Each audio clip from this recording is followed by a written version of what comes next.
মমতা বন্দ্যোপাধ্যায়ের দলদাসে এই রাজ্যের পুলিশ প্রশাসন পরিণত হয়েছে। রাজ্যের মন্ত্রী একটা ইউনিভার্সিটির ভেতরে একজন ছাত্রকে পিষে মারার চক্রান্ত করলেন, আর পুলিশ সেখানে কি করলো না, ওই ইন্দ্রানুজের এফআইআর বা অন্যান্য কোনো ছাত্রদের কথা শুনলো না। রাজ্য সরকারের মনের মতন, ব্রাত্য বসুর মনের মতন মামলা সাজিয়ে এই রাজ্যে মমতা থাকতে আর বিজেপিকে দরকার নেই।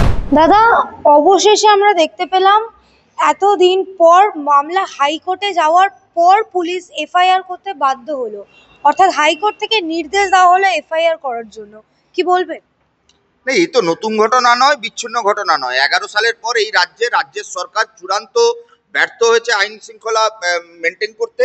বারে বারে হাইকোর্টকে ইন্টারভেন করতে হয়েছে। আপনি যদি দেখেন, আরজিকর থেকে শুরু করে পার্ক স্ট্রিট, কামদুনি, গাইঘাটা, গেদে, খরজুনা, একের পর এক নারী নির্যাতনের ঘটনায় হাইকোর্টকে স্বতঃপ্রণোদিতভাবে মামলা টেক ওভার করতে হয়েছে, এবং যাদবপুরের ক্ষেত্রেও তাই হলো। এই রাজ্যে তো আর পুলিশ প্রশাসন নিরপেক্ষ নয়, দলতন্ত্রের চূড়ান্ত নিদর্শন। মমতা বন্দ্যোপাধ্যায়ের দলদাসে এই রাজ্যের পুলিশ প্রশাসন পরিণত হয়েছে। আপনি যদি দেখেন, অপরাধী কাজকর্মের সঙ্গে যুক্ত যারা, তারা মনে করছেন এই রাজ্যটা মুক্তাঞ্চল। মাথার উপরে মমতা বন্দ্যোপাধ্যায়ের ছবি থাকলে যা খুশি তাই করা যায়। রাজ্যের মন্ত্রী একটা ইউনিভার্সিটির ভেতরে একজন ছাত্রকে পিষে মারার চক্রান্ত করলেন, পিষে মেরে চলে গেলেন। এত উদ্ধত্ত, এত দম্ভ, এত অহংকার! একটু ছাত্রের সঙ্গে কথা বলতে চাইলেন ছাত্রছাত্রীদের সঙ্গে।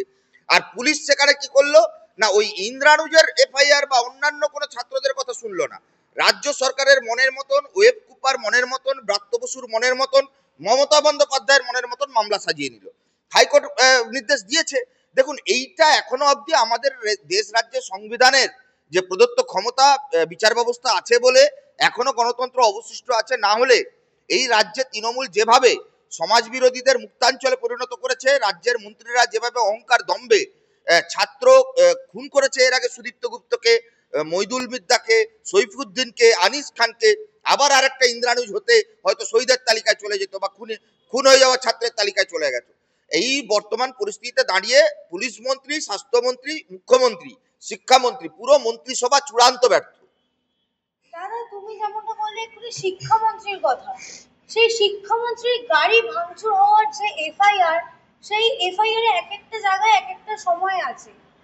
এফআইআর এর কেস নাম্বার 39 এতে বিকেল 4টে থেকে 4:30, আবার এফআইআর এ কেস নাম্বার 44 দুপুর 3টে। দেখুন, যদি কালীঘাটে বসে কেস ডায়েরি সাজায় পুলিশ, যদি ব্রাত্য বসুর কথা মতন কেস ডায়েরি সাজায় পুলিশ, তাহলে যা গোলমাল হওয়ার তাই হয়েছে, গরমিল হওয়ার তাই হয়েছে। এ তো নতুন কিছু নয়। আপনার মনে আছে বকটির ঘটনা, আপনার মনে আছে হাঁসকালির ঘটনা, আপনার মনে আছে একের পর এক ঘটনায় তৃণমূলের তাবর তাবর নেতারা পুলিশকে কি বলেছে যে কেস ডায়েরি সাজিয়ে নিতে হবে। মুখ্যমন্ত্রীর সামনে দাঁড়িয়ে বীরভূমে অনুব্রত মণ্ডল এসপিকে হুমকি দিচ্ছে যে কেস ডায়েরি এমন ভাবে সাজান। তার মানে কি কেস ডায়েরি সাজানো হয়? মমতার পুলিশ মমতার কথা মতন, ব্রাত্য বসুর কথা মতন কেস ডায়েরি সাজাচ্ছে। মিথ্যে মনগড়া ছাত্রদের ফাঁসানোর জন্য, ছাত্রদের অভিযুক্ত করবার জন্য। কতটা প্রতিহিংসা পরায়ণ এই রাজ্যের সরকার, যারা পুলিশকে দিয়ে মেধাবী ছাত্রছাত্রীদের ভবিষ্যৎকে নষ্ট করবার জন্য একের পর এক ধারা যুক্ত করেছে। আচ্ছা, আপনি দেখেছেন মেদিনীপুর কলেজিয়েটে, মেদিনীপুর বিশ্ববিদ্যালয়ে মহিলা থানার ওসি সাথী বারিক কি নির্লজ্জ! একজন পুলিশের ওসি, মহিলা ওসি, সে একজন থার্ড ইয়ার ম্যাথমেটিক্স অনার্সের একটা মেয়েকে বলছে, কলেজে কিসের জন্য যাস, পড়াশোনা করতে যাস না শুতে যাস? এই হচ্ছে ল্যাঙ্গুয়েজ। এই মমতা বন্দ্যোপাধ্যায় মহিলা মুখ্যমন্ত্রীর রাজ্যে, মহিলা মুখ্যমন্ত্রী, পুলিশ মন্ত্রী, মহিলা পুলিশ মন্ত্রী আর তার মহিলা থানার ওসি এই ভাষায় কথা বলছে। নাটক করে হাসপাতালে ভর্তি হয়ে যাচ্ছে, যে সেখানে গিয়ে হাসি ঠাট্টা করছে, ভিডিও ভাইরাল হয়েছে। মানে কোন রাজ্যে বাস করছি? মহিলা মুখ্যমন্ত্রী, মহিলা থানার ওসি, তার আমলে যদি মেধাবী মহিলা ছাত্রী নিরাপত্তা না পায়, এআইডিএসওর একজন আদিবাসী মহিলা নেত্রী অভিযোগ করেছে, মানে জ্বলন্ত মোম হাতে ঢেলে দেওয়া হচ্ছে, সিগারেটের ছেঁকা দেওয়া হচ্ছে, বেধড়ক মারধর করা হচ্ছে। তো ব্রিটিশ আমলে বর্বরচিত আক্রমণ, বর্বরচিত অত্যাচার। এইটা এই রাজ্যে মমতার পুলিশ। এই রাজ্যে মমতা থাকতে আর বিজেপিকে দরকার নেই। আমরা এতদিন শুনতাম উত্তরপ্রদেশে বিজেপি যোগীর পুলিশের অত্যাচারের কথা, আর আজকে আমরা এই রাজ্যে দেখছি মমতার পুলিশের অত্যাচারের কথা। ভুলে গেলে চলবে না, পুলিশি লকআপে মৃত্যুর সংখ্যা বাড়ছে।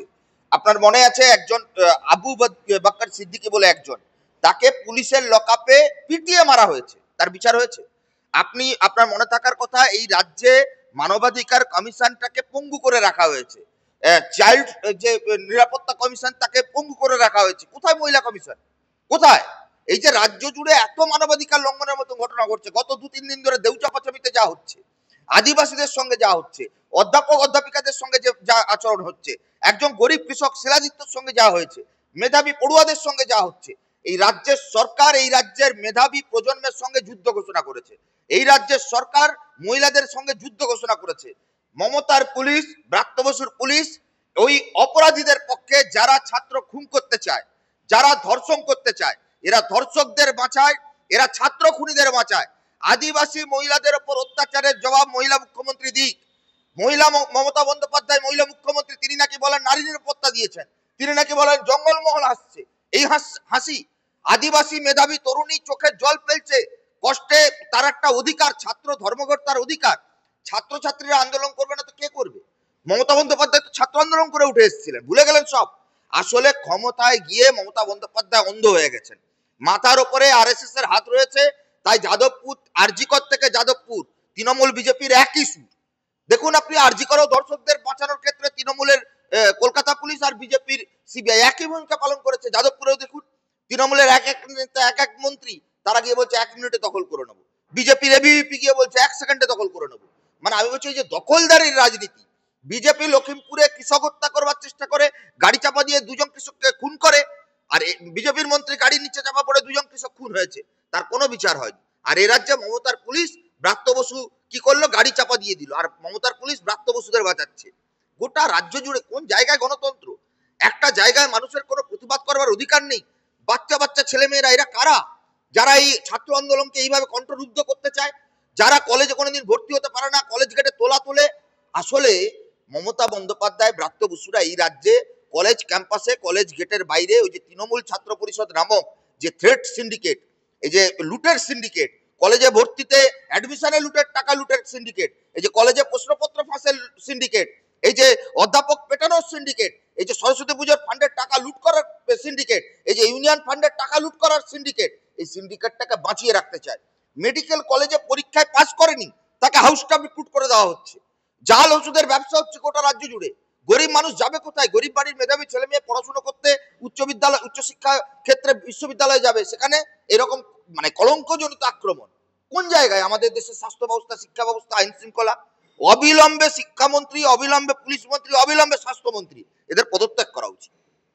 দাদা, এই যে তৃণমূলের থ্রেড সিন্ডিকেট আপনি যেমনটা এক্ষুনি বললেন, এই তৃণমূলেরই থ্রেড সিন্ডিকেট আবারও উঠে আসছে। অরূপ বিশ্বাস যেদিন যাদবপুরের ঘটনা ঘটেছিল সেদিন বলেছিল 1 মিনিট লাগবে যাদবপুর দখল করতে। তা সেই জায়গায় দাঁড়িয়ে মদন মিত্র বললেন, অরূপ বলেছে 1 মিনিট লাগবে, আমি বলছি 30 সেকেন্ডের মধ্যে যাদবপুর দখল করবো। মানে আপনি ভাবুন, অরূপ বিশ্বাস থেকে মদন মিত্ররা, এরা আজকে যে ভাষায় কথা বলছে, আমরা এই যে বামপন্থীরা এতদিন ধরে বলতাম না যে 11 সালের পর এই রাজ্যে তৃণমূল কংগ্রেস রাজনীতিতে ক্রিমিনালাইজেশন অফ পলিটিক্স করেছে। যারা সমাজ বিরোধী, যারা গুন্ডা, যারা বদমাইশ, যারা দুর্নীতিগ্রস্ত, যারা চোর, যারা প্রকাশ্যে ঘুষ খায়, সেই ঘুষখোররা আজকে মন্ত্রী হয়েছে, এমএলএ হয়েছে, এমপি হয়েছে। এরা জীবনে কোনোদিন যাদবপুর ইউনিভার্সিটিতে ঢোকার সুযোগ পায় না, তার জন্য এরা যাদবপুরকে শাটডাউন করতে চায়। এরা চায় Ashoka university, Bhowanipur society, Ambani university, Adani university, এইসব ইউনিভার্সিটি তৈরি হোক, যেখানে এদের বাড়ির ছেলেমেয়েরা লক্ষ লক্ষ টাকা ক্যাপিটেশন ফি দিয়ে পড়াশোনা করবে, টাকা ফেলবে, ডিগ্রি নেবে। আর গরিব আদিবাসী বাড়ির ছেলেমেয়েরা, মেধাবী ছেলেমেয়েরা, তারা পড়াশোনার পরিবেশ পাবে না। তার জন্যই যাদবপুর থেকে জেএনইউ এত আক্রমণ। গোটা দেশে মোদীর সরকার জেএনইউকে শাটডাউন করতে চায়, এ রাজ্যে দিদির সরকার যাদবপুরকে শাটডাউন করতে চায়। কারণ কি জানেন? গোটা রাজ্য জুড়ে একের পর এক কলেজে ভর্তি হতে গেলে টাকা। এই যে লুটের সিন্ডিকেট, সেই লুটের সিন্ডিকেট এখনো যাদবপুরে চালু হয়নি, তার জন্য যাদবপুর দখল করতে চায়। মদন বাবুরও তো এই সুরে কথা বলবেন, কারণ এরা তো দখলদারিতে অভ্যস্ত। এক একজন কাউন্সিলর 30,000 35,000-এ যেতেন, এক একজন নেতা এক একটা ক্লাব দখল করে বসে আছেন। যাদের রাজনৈতিক মতাদর্শের মধ্যে ক্লাব দখল, ভোট দখল, বুথ দখল, ছাপ্পা, লুট, এই হচ্ছে যাদের রাজনৈতিক মতাদর্শ, তারা কলেজের ছাত্রছাত্রীদের সঙ্গে তো এই ভাষায় কথা বলবেন। আসলে এরাই যাদবপুরকে প্রয়োজন মতন ব্যবহার করেছে 2011-এর আগে। এরাই মাওবাদীদের সঙ্গে হাতে হাত মিলিয়ে 11 সালের আগে কমিউনিস্টদের বিরুদ্ধে ষড়যন্ত্র করেছে। তাই তো বামফ্রন্ট সরকার 11 সালে পরাজিত হওয়ার পর হিলারি ক্লিন্টন দৌড়ে আছে। তাই তো কিষেনজি খুন হয়ে যায়। মমতা বন্দ্যোপাধ্যায় জানে কিষেনজি বেঁচে থাকলে তার পর্দা ফাঁস হয়ে যাবে। কিষেনজি, ছত্রধর মাহাতো, মমতা বন্দ্যোপাধ্যায়, শুভেন্দু অধিকারী এরা এক টেবিলে মিটিং করেছিল। 11 সালে আরএসএস, মাওবাদী, ছত্রধর মাহাতো, তৃণমূল, এই যাদবপুরের যাদেরকে এখন মাওবাদী তকমা দেওয়া হচ্ছে, তাদের উত্তরসূরিরা এক জায়গায় বসেছিল। কারণ বামপন্থীদের দুর্বল করতে হবে। বিজেপি আরএসএস এর কাছ থেকে টাকার বিনিময়ে লিজ নিয়েছিলেন তৃণমূল কংগ্রেস মমতা বন্দ্যোপাধ্যায় এই রাজ্যে কমিউনিস্টদের দুর্বল করতে। আজকে সেই দুর্বল করবার কাজ হয়ে গেছে বলে আরএসএস এর এজেন্ডা অনুযায়ী, ঠিক যেভাবে বিজেপি আরএসএস চায় যাদবপুর জেএনইউর মতন মুক্তমনা গণতান্ত্রিক পরিবেশ ক্যাম্পাসের ভেতরে ছাত্রদের মেধাবী যে উন্মেষ বিকাশ, যে শিক্ষার চর্চা, সেই চর্চাকে বন্ধ করে দিতে। আসলে এরা জানে যারা চুরি করে, যারা রাজনীতিকে ব্যবসায় পরিণত করেছে, যারা লুটের সিন্ডিকেট তৈরি করেছে, যারা শিক্ষা বেচার ব্যবসায় রাজনীতিটাকে নিয়ে গেছে, তারা জানে যত বেশি এই ছেলে মেয়েরা পড়বে, যত বেশি জানবে, তত বেশি প্রশ্ন করবে তাদের অধিকারের জন্য। ছাত্র সংসদ নির্বাচন বন্ধ কেন? স্থায়ী উপাচার্য নেই কেন? স্থায়ী ডিন নেই কেন? ইউনিয়ন ফান্ডের টাকা নয়ছয় হচ্ছে কেন? উচ্চ শিক্ষা ক্ষেত্রে ব্যয় বরাদ্দ কমছে কেন? আর তাই যত বেশি প্রশ্ন করবে এরা বিপদে পড়বে। এই যে যত বেশি জানে তাকে গাড়ি চাপা দিয়ে মেরে ফেলো, প্রশ্ন করা যাবে না, চোপ সরকার চলছে, দিদির সরকার চলছে, গণতন্ত্র চলছে, চোপ গোটা দেশে মোদীর সরকার চলছে, দাদার সরকার চলছে, দাদা দিদির সরকার। এরা দুজনে মিলে গোটা দেশ এবং রাজ্যে উচ্চ শিক্ষা ব্যবস্থাটাকে লাটে তুলে দিতে চাইছে। আসলে মাথায় ঢোকাতে চাইছে পড়াশোনার দরকার নেই, বিজ্ঞান চর্চার দরকার নেই, উচ্চ শিক্ষার দরকার নেই, আদিবাসী ছাত্রদের মেধার আলো দরকার নেই, শিক্ষার আলো দরকার নেই।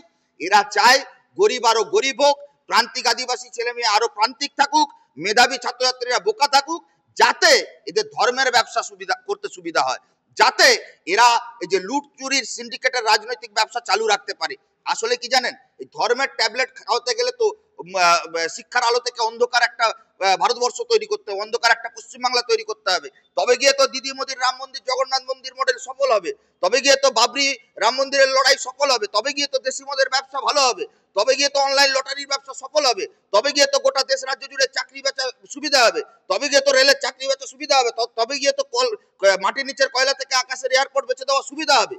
এইটা হচ্ছে দিদি মোদির সরকারের মূল লক্ষ্য, আম্বানি আদানির বড় লোকেদের একটা ভারতবর্ষ তৈরি করা, আর উল্টো দিকে অন্ধকারের মধ্যে তলিয়ে দেওয়া একটা বড় অংশের গরিব মানুষের, মেহনতি মানুষের, প্রান্তিক মানুষের ভারতবর্ষ। আর সে কারণেই এরা হাতে হাত মিলিয়ে আজকে যাদবপুরকে কালিমালিপ্ত করছে। দাদা ঠিক সেই জায়গায় তৃণমূল যুব নেতা দেবাংশু ভট্টাচার্য তিনি বিস্ফোরক দাবি করেছেন যে মাওবাদীদের সাথে নাকি বামের যোগ আছে। আচ্ছা, দেবাংশু যে দলের হয়ে মুখপত্র হিসেবে ভূমিকা পালন করে, তার পাশে আরেকজন মুখপত্র হিসেবে বসেন তৃণমূলের রাজ্য সাধারণ সম্পাদক তন্ময় ঘোষ। কি করতেন যাদবপুরে? পূর্ণেন্দু বসু কি করতেন? দোলা সেন কি করতেন? ছত্রধর মাহাতো এখনো ঝাড়গ্রামে তৃণমূলের দায়িত্ব, কি করেন? গোটা জঙ্গলমহল জুড়ে 300-র ওপর আমাদের কর্মী শহীদ হয়েছে এই মাওবাদ তৃণমূলের আতাতের দ্বারা, এদের জঙ্গি বাহিনীর দ্বারা। নন্দীগ্রামে মাওবাদীদের বাহিনী ঢুকিয়েছিলেন মমতা বন্দ্যোপাধ্যায়। আমরা বলছি না, শুভেন্দু অধিকারী বলছে, শিশির অধিকারী বলছে, মমতা বন্দ্যোপাধ্যায় বলছেন শুভেন্দু শিশির মাওবাদী ঢুকিয়েছিল। কে ঢুকিয়েছিল আমরা জানি না। আমরা মনে করি যে গোটা রাজ্য জুড়ে তৃণমূল মাওবাদকে আমদানি করেছে, মাওবাদীদের শক্তিশালী করেছে।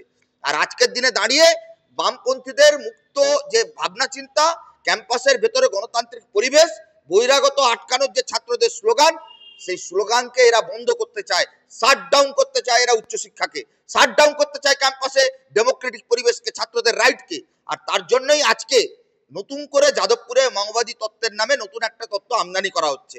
আসলে গোটা রাজ্য জুড়ে তৃণমূল কংগ্রেস চায় এমন একটা রাজনৈতিক পরিবেশ থাকুক যেখানে গরিব কৃষক, খেটে খাওয়া মেহনতি মানুষ, মহিলা, নারী নির্যাতিতার পরিবার, আপনার মনে নেই তিলোত্তমা অভয়ের বাবা মাকে যারা অপমান করতে ছাড়ে না, তাদের কাছ থেকে আপনি আর কি আশা করেন? এরা রাজনীতির কলঙ্ক। এরা টিভির পর্দায় বসে ক্ষমতায় আছে, পুলিশ প্রশাসন নিয়ে ঘুরে বেড়ায়। এই তো দেখছেন না, একটা বাচ্চা ছেলে মেয়েদের ধর্মঘট ভাঙতে পুলিশ নামিয়ে দিয়েছে, একটা পার্টি অফিসে তালা মারছে। এদের কিছু আছে নাকি? দেউলিয়া এরা চুরি লুটের ওপর দাঁড়িয়ে, ব্যাপক যে গরিব মানুষের টাকা লুট করেছে তার উপর দাঁড়িয়ে, রাষ্ট্র ক্ষমতাকে ব্যবহার করে, সরকারি পুলিশ প্রশাসনকে ব্যবহার করে পুলিশ দিয়ে এরা রাজনীতি করে। পুলিশ একদিন সরে যাক, এই রাজ্য থেকে তৃণমূল কংগ্রেস একটা আসনে জিততে পারবে না। দাদা আমার একেবারে শেষ প্রশ্ন, এই যে এত ঘটনা ঘটে গেল যাদবপুর ফের খবরের শিরোনামে, কিন্তু এখনো মুখ্যমন্ত্রী একটা বাক্য ব্যয় অবধি করলো না। দেখুন, মুখ্যমন্ত্রী ব্যস্ত, 12 তারিখ ডান্ডিয়া নাচ হবে কলকাতা পুরসভায়, হোলি উৎসব হবে, সেই সব নিয়ে ব্যস্ত। সুদীপ্ত গুপ্ত যখন মারা যায়, মুখ্যমন্ত্রী তখন মঞ্চে গান করছিলেন, নাচছিলেন। আপনার মনে থাকার কথা, এই রাজ্যে যখন আদিবাসী মহিলারা ধর্ষিতা হচ্ছিলেন, তখন মুখ্যমন্ত্রী গ্লাভস পরে উত্তরবঙ্গে আদিবাসী মহিলাদের সঙ্গে নাচছিলেন। যখনই এই রাজ্যে মৃত্যুর ঘণ্টা বেজেছে, তখনই মুখ্যমন্ত্রী আমোদ প্রমোদে ব্যস্ত থেকেছেন। এটা বহু পুরনো একটা প্রচলিত প্রথা। যখন রাজ্যে আগেকার দিনে রাজারা দেখতেন বিক্ষোভ বাড়ছে, তখন জনগণকে উৎসাহিত করতেন সীমান্তের যুদ্ধে দামামা বাজিয়ে, অথবা ধর্মের নেশা দিয়ে, অথবা আনন্দ উৎসব প্রমোদে ভাসিয়ে দিয়ে। আপনি দেখুন মোদি কিংবা দিদি, এরা আপনাকে আমাকে প্রমোদে ভাসিয়ে রেখেছে। একবার বলছে কুম্ভ মেলায় মেতে থাকো, একবার বলছে রামনবমীতে মেতে থাকো, একবার বলছে ঈদ মহরমে মেতে থাকো, একবার বলছে মেলা খেলা উৎসবে মেতে থাকো, একবার বলছে ভাতা অনুদানে বুঁদ হয়ে থাকো, একবার বলছে দেশি মদের ঢালাও লাইসেন্স দিচ্ছি, নেশাগ্রস্ত একটা যুব সমাজে মেতে থাকো। এরা আসলে আপনার যে জীবন যন্ত্রণার মূল দাবি, সেই দাবিগুলোকে এরা ভুলিয়ে দিতে চায়।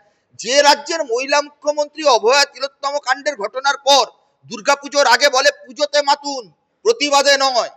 যে মহিলা মুখ্যমন্ত্রী কতটা অসহনশীল হলে ধর্ষকদের বাঁচিয়ে ধর্ষিতাদের জন্য রেড চার্ট ঘোষণা করে। যে মহিলা মুখ্যমন্ত্রী এই রাজ্যে ছাত্র গাড়ি চাপা পড়ার মতন এরকম একটা সেন্সিটিভ ইস্যুতে কলকাতা পৌরসভাকে বলে যে তোমরা ভালো করে হোলির উৎসব করো। কলকাতা শহরের মধ্যেই তো যাদবপুর। এই রাজনৈতিক দল, এই রাজ্যের সরকার, এদের মানবিকতা বলে কিছু নেই। আসলে এরা মা মাটি মানুষের সরকার নয়। এরা এই রাজ্যের মায়েদের কোল খালি করছে, এই রাজ্যের মাটিকে রক্তাক্ত করছে, এই রাজ্যের মানুষদের ক্ষতবিক্ষত করছে। মানুষের আর্তনাদ, মহিলাদের কান্না, গোটা রাজ্য জুড়ে বেকার যুবকের যন্ত্রণা, চোখের জল, তার বিনিময়ে এরা সরকারে বসে রয়েছে। এই অহংকারী দাম্ভিক ঔদ্ধত্যের যে সরকার, সেই সরকারের প্রতীক মমতা বন্দ্যোপাধ্যায় সাদা শাড়ি হাওয়াই চটি। আসলে এই দাম্ভিক অহংকার ঔদ্ধত্যের মধ্যে দাঁড়িয়েই ব্রাত্য বসু সাহস পেয়েছেন যাদবপুরে গাড়ি চালাতে। কারণ তাদের ওই যে মনের ভেতর রয়েছে যে আমরা সরকারে আছি, আমরা ক্ষমতায় আছি, কে কি করবে। মানুষ ঐক্যবদ্ধ হচ্ছে। আরজিকর থেকে যাদবপুর একই সুর। এই তৃণমূল এবার এই রাজ্যের নির্বাচনে একেবারে মানুষের কাছে চপেটাঘাত খাবে। মানুষ ঐক্যবদ্ধ হচ্ছে। গোটা রাজ্য জুড়ে তৃণমূলের বিদায়ের সুর বাজছে। তাই এত হিংস্র হয়ে উঠেছে এরা। দিনহাটা থেকে শুরু করে কাকদ্বীপ, প্রত্যন্ত এলাকাগুলোতে এরা কাউকে ছাড়ছে না। নিজেরা মারামারি করে মরছে, নিজেরা নিজেদের খুন করছে ভাগ বাটোয়ারাতে। সুপারি কিলার নিয়ে এসে নিজেদের নেতাদের খুন করবার পরিকল্পনা করছে। এটা মাৎসন্যায় চলছে। এই অরাজক অবস্থা থেকে বেরোতে হবে বাংলাকে। এর জন্যই আমরা বিকল্প রাজনীতির কথা বলছি। তৃণমূল এতদিন এই রাজ্যে টিকে রয়েছে কারণ মাথার উপর বিজেপির হাত রয়েছে। আরএসএস এর দুটো ফুল, জোড়া ফুল আর পদ্ম ফুল। এই রাজ্যে নওশাদ সিদ্দিকী 42 দিন জেল খাটে। এই রাজ্যে ইনসাফ যাত্রা করতে গেলে আমাদের আটকানো হয়, মিটিং মিছিল করতে গেলে পুলিশ পারমিশন দেয় না। এই রাজ্যে রাহুল গান্ধীর ন্যায় যাত্রায় রাত্রি নিবাসের পারমিশন দেওয়া হয় না। অথচ এই রাজ্যে মোহন ভাগবত 16টা মিটিং করে চলে গেলেন, দুদিন ব্যাপী সভা করে আরএসএস চলে যাচ্ছে। তার মানে এখানে পরিষ্কার যে আরএসএস চায় না দিদি বিরক্ত হোক। তার জন্য মমতা অভিষেকের গায়ে ডিসিবিআই আঁচড় কাটছে না। এই আতাত, এই সেটিং মানুষ ধরে ফেলেছে, মানুষ উপযুক্ত জবাব।